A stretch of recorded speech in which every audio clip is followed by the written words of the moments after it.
And we are back!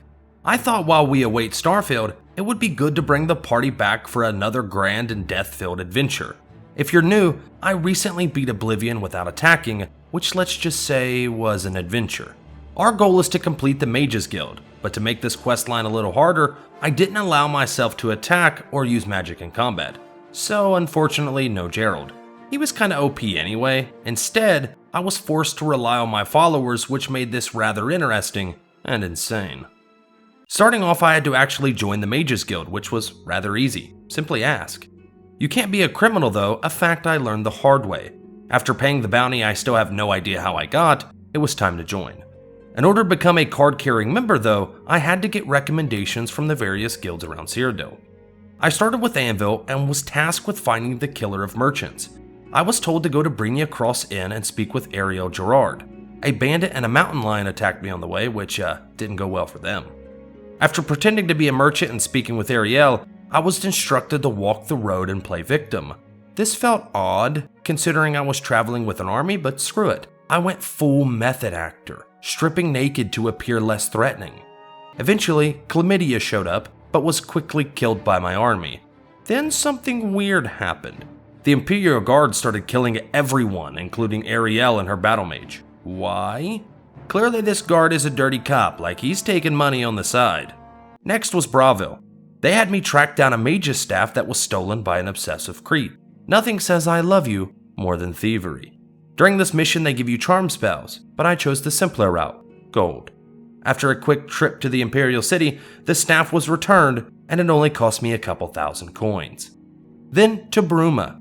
I was tasked with finding Jaskar. This was easy, steal a book for his buddy and then he appears. Apparently, this was all a prank.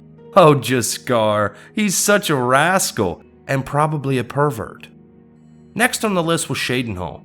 The prickish leader Falcar wanted me to retrieve the Ring of Burden from the well, a task that killed a former associate.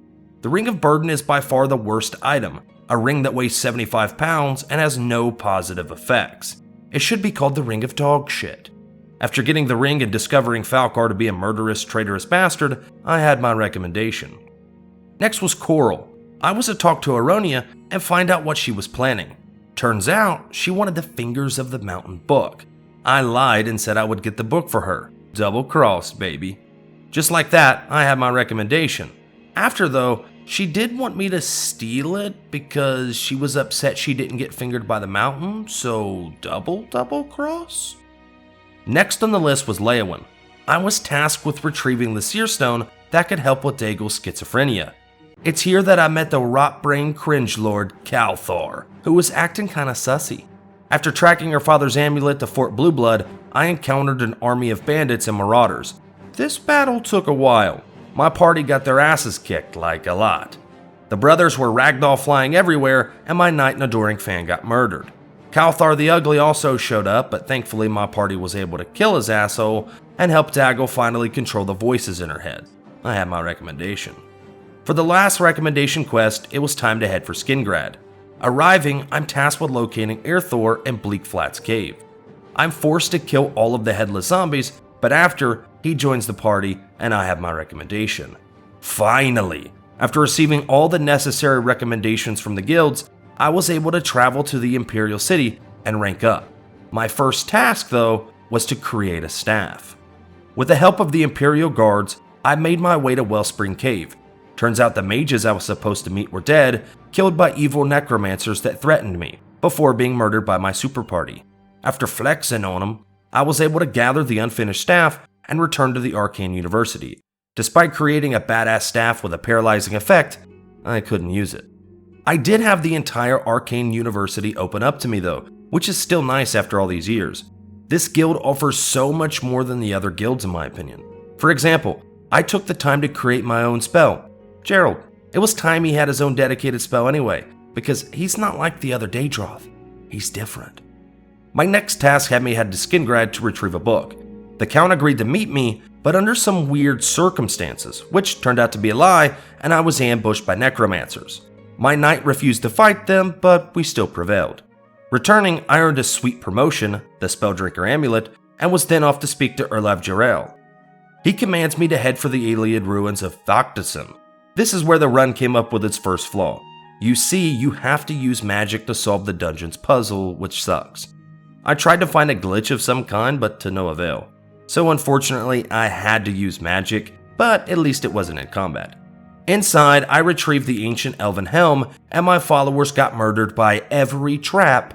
It was a bloodbath, but hey, we got it. Returning to the capital, Romanus makes me a real go-getter. Go get this book, go get this note, go get me some ale, wax his staff. After being treated like an intern, I was promoted to conjurer and then headed towards the Dark Fissure, which I thought was code for butthole. I mean, you can see my confusion, all this talk of long stabs and calling people master, you know? Anyway, I made my way to the Dark Fissure. You see, there are a few ways to get the info we need, and I chose violence. Returning to Romulus, I made a magician and told to speak to the Archmage Hannibal. He tasked me with rescuing a mole that has infiltrated the necromancer ranks before he's killed by battle mages or discovered. Rescue missions make me nervous because when people join the party, they die shortly thereafter. Either way, arriving, I'm greeted by 5th Rhaegar, the only surviving battle mage. He joins the party and... Follow me.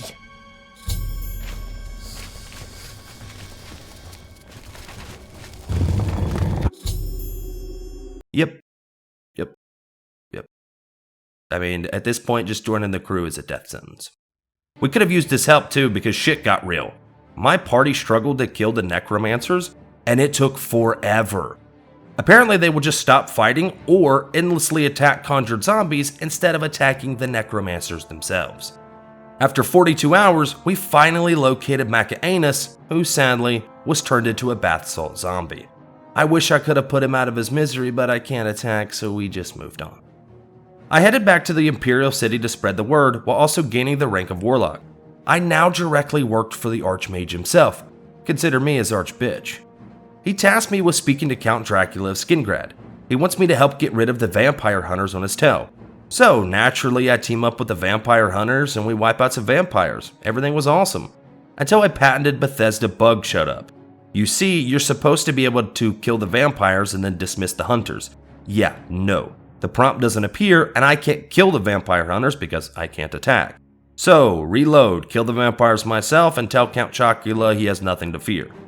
After, he warns me of Manny Marco's return, a powerful necromancer who loves syllables and necrophilia. Next, Hannibal sent us to the Bruma Mages Guild. Upon arrival, the place is overran with wraiths, with everyone seemingly dead. This battle was insane, for one of the brothers had picked up an enchanted bow that acted like a bazooka. Everyone got caught in the crossfire, and I mean everyone. The battle also took forever. My new tactic was to let the evil necromancer run into the fire, killing themselves. You see, when you can't attack, it pays to be clever. After killing her, Jaskar returns having hid while invisible. He warns of the Worm King before running away like the pussycat he is. Returning, Hannibal gave me the task of retrieving 2 objects, the Necromancer's Amulet and the Bloodworm Helm. The helmet was easy, and I became King of the Daedra. Just kidding, they hated me. Then I fought the traitorous Kanaya and retrieved the amulet. While these missions were cool dungeon crawls, I mostly ran and watched as my crew got bitch slapped. Returning to the Imperial City, I'm heralded as a master wizard. For my next task in the battle against dead lovers, Hannibal sent me to collect the BBSG, the Big Black Soul Gem. We met up with some battle mages and actually got to give battle commands, which was pretty awesome. I had the axe lady in the front as well as the healer and then the sniping mage in the back. My amazing commanding skills were on full display because we were kicking ass. Until my crew started killing the battle mages. I think over the countless battles and concussions, the brothers have just become bloodthirsty at this point. They will kill anything that moves. After murdering our allies, we chase Falcar into the ruins before ending his life. Returning with the BBSG, Hannibal thanks us before killing himself. For a second there, I thought the brothers had killed him, and I'm not even joking. After a long quest line of service and errands, it was finally time to face Manny Marco and end his reign of necrophilia. Heading to Echo Cave, a rando tries to punk me, and my knight doesn't seem to care. Thanks, buddy. No, you just stand there. I got this. Don't worry. I can't attack, but I got this. He'll wear himself out. Yep, he'll drain his own stamina. Yep, his weapon will break. I got this. You just stand there. Once inside, we make our way to Manny Marco, where he tries his best to intimidate me. It doesn't work though. You see, I have the craziest dudes in all of Cyrodiil with me. I mean, the one brother has stopped using his weapon just so he can savor kills with his fists. He is literally aroused by blood.